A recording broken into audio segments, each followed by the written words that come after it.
वलांडीत पावसाचा हाहाकार। मुसळधार पावसाने अनेक घरात शिरलं पाणी। गोरगरीब कुटुंबे झाली उद्ध्वस्त। देवणी तालुक्यातील वलांडी येथील दिनांक 14 सप्टेंबर 2025 रविवारी संध्याकाळी 5 ते 8 वाजेपर्यंत सतत मुसळधार पाऊस झाल्याने या मुसळधार पावसाने अनेक गावांचा संपर्क तुटला। त्यात वलांडी ते कवठाळा जाणाऱ्या मार्गावर वलांडीच्या जवळच ओढा असून या राज्यमार्गाच्या दुर्लक्षाने ओढ्यालगत जवळपास 2 किलोमीटर अंतरावरून येणारं पाणी हे ओढ्यात न जाता रोडच्या दोन्ही बाजूचं पाणी रोडवरच आल्याने वाहतूक ठप्प झाली होती।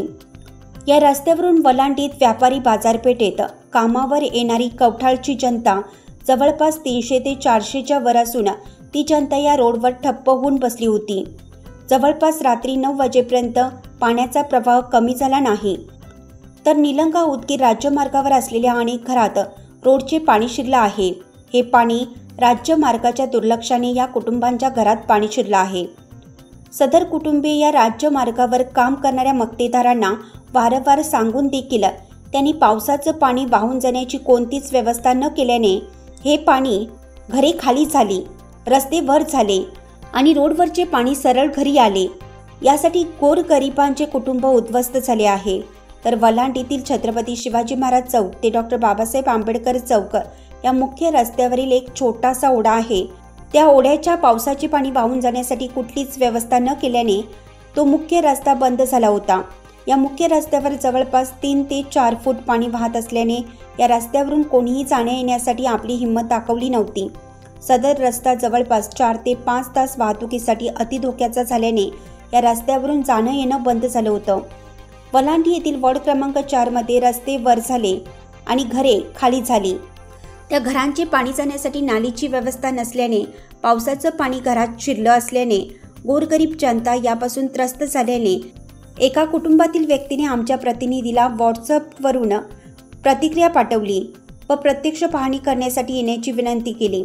मात्र चौकडे पाणीच पाणी झाल्याने या प्रतिनिधीने त्या कुटुंबाची पाठवलेली प्रतिक्रिया तालुक्याचे संबंधित गटविकास अधिकारी यांना पाठवून त्यांच्याशी फोनवर संवाद साधून परिस्थिती सांगितली असता संबंधित अधिकाऱ्यांनी मी उद्या सकाळी तुमच्या गावाला भेट देऊन पाहणी करून संबंधितांची नुकसान भरपाईसाठी पाठपुरावा करण्याचं आश्वासन दिलं। सदर मुसळधार पावसाने वलांडीतील चहूबाजूने येणारे राज्यमार्ग बंद झाले आहेत। उदगीर ते वलांडी येणारा राज्यमार्ग संगम जवळील पुलावरून पाणी वाहत असल्याने वाहतुकीस बंद झाला आहे। तर वलांडी ते दवण हिप्परगा मुंबडी हे मार्ग बंद झाले होते। तसेच राज्यमार्गावरील पुलावरून पाणी वाहत असल्याने येथील कर्नाटक सीमा रस्ता बंद झाला आहे।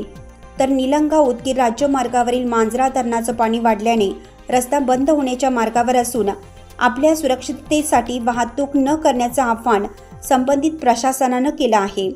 गाव सांगा। गाव वीरभद्र बंडाप्पा चांगला रे राहणार वलांडी। हे पुढं दुकानं काढल्यामुळे नाली बंद झाल्यामुळे पाणी घरात शिरलं आलंय। ह्याचं मेन जबाबदार कोणाचं कारण काय पाणी यायचं घरी? पाणी काय आता तुम्ही खाली बांधला म्हणून तुमच्यात येत असं आम्ही का करावं असं म्हणलं ना। सडकाच्या पुढे जर नाली राहिलीच ती पुढे ते पाईप टाकलेच ते तर पाणी आलं नसतं मध्ये। आता आम्ही सगळे पाईप टाकला आमच्या घरापर्यंत टाकला। रोड वाढल्यामुळे हे घरी पाणी सगळ्याच्याच घरामध्ये पाणी उरले। रोड कोणता झाले?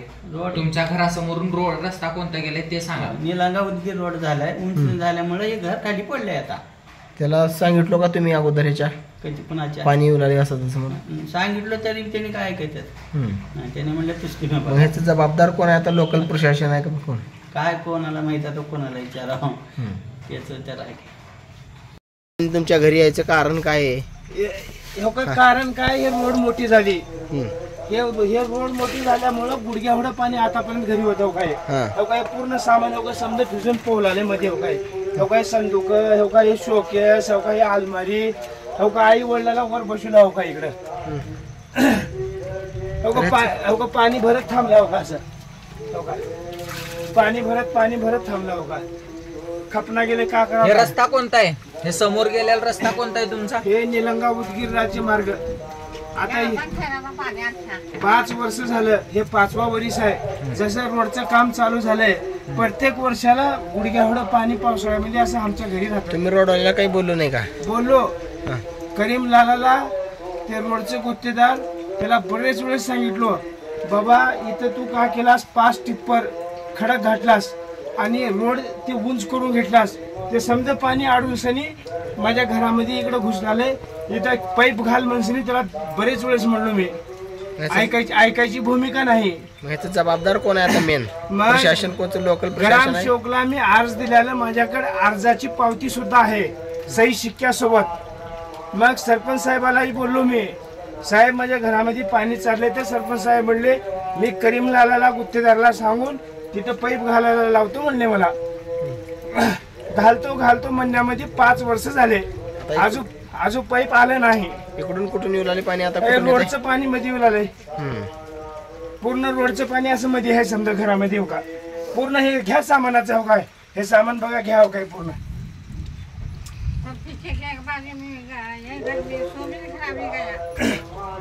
कंप्लीट 5वा वर्ष चालू आहे. 5 वर्षापासून.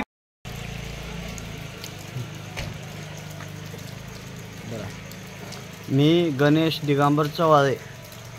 आज मीडियासमोर येण्याचं कारण म्हणजे आज पावसाची अतिवृष्टी खूप मोठी झाली आणि त्या अतिवृष्टीनिमित्त आज माझ्या घरासमोर वलांडी पूर्ण गावचं पाणी माझ्या घरापासून जात आहे. आणि ते माझ्या घरापाशी नाली बांधकाम केले ते पहिले आनंद पाटील यांची सत्ता होती. त्या काळात त्यांनी छोट्या छोट्या नाल्या बांधले. मग त्यानंतर मी आदरणीय रामभाऊ भंडारे यांना विनंती केलो आणि भाऊ मला त्रास होत आहे आणि त्या त्रासापासून मला मुक्त करा, माझ्या घरी पूर्ण पाणी शिरतं आहे. मग त्यांनी माझं ऐकले. मग त्यांनीही नाली केले, पण त्यांनी बी एक छोटी म्हणजे ते आनंद पाटील केले नाली त्यांच्यापेक्षा थोडी मोठी केली. त्याही नालीला पाणी जात नाही आणि तुंबून पाणी माझ्या घरात पलटी होत आहे आणि मला खूप त्रास आहे. आणि ह्या पाण्याचं कारण म्हणजे रामभाऊ भंडारे सरपंच आणि वरी आमच्या गावातले सौदागर हे शिलंगणचं माळ म्हणतो आम्ही त्याला, त्या माळापासून पाणी आमच्या घरापर्यंत येतं आहे. पूर्ण माझं घर खाली गावात आहे लवणात वड्याच्या समोर. त्या वड्याचा नाला फुटून माझ्या घरात पाणी शिरलं. माझ्या घरची आजची परिस्थिती अशी आहे, माझे 3 लेकरं आणि भावाचे 2 मुलं. आज माझी आई माझी वहिनी आम्ही समधी उपाशी आहोत. खरं तर मला माझ्या शेजाऱ्यानं फोन केला होता, स्वयंपाक करू नका, कुठं भानगडीत पडू नका, तुम्हाला आम्ही जेवण देतो म्हणून. आजचा दिवस आम्हाला जेवण त्यांनी दिलं आहे आणि त्या जेवणात आमचं जेवण होत आहे. इतका संकट आहे माझ्यावर, कारण गावचा पूर्ण कचरा, कुणाची वाकळ येते आहे, कुणाची उसवशी येते आहे, अनेक गोष्टी येतात. ते नाव सांगता येणार मीडियाच्या समोर मला. इतक्या घाणघाण वस्तू माझ्या घरामध्ये आलेल्या आहेत. कमीत कमी 1 ट्रक इतका गावच्या वस्तू निघतात माझ्या घरी. नारळ उतरून टाकलेले अनेक गोष्टी. ह्याच्याबद्दल मी जास्त सांगू शकणार. आमच्या घरापाशी पूर्ण गावचं कचरा माझ्या घरात आलेला आहे आणि ह्याबद्दल मी खूप टेन्शनमध्ये आहे. माझी एकच विनंती आहे, प्रशासनाने एखाद्या शेतकऱ्याच्या शेतात चुकीनं 4 गांजाचे झाडं उठले तर तिथं लातूर जिल्हा पूर्ण प्रशासन हजर राहत आहे. पण एखाद्याचं घर जळालंय, आज माझं घर जळालंय, आज कुणीच आलं त्यांनी माझ्याकडे. हे माझी कळकळीची विनंती आहे. मला टेन्शन, आत्महत्या करायची माझी इच्छा आहे. आज कुणी माझ्याकडे बघायला तयार नाही. मी 25 लोकांना फोन केलो, आज मला कोणी उत्तर देत नाही. याचा मला खूप टेन्शन आहे, त्रास आहे. एक सुद्धा मला कोणी उत्तर द्यायला तयार नाही. 50 लोकांना फोन केलो, कुणीच माझ्याकडे यायला तयार नाही.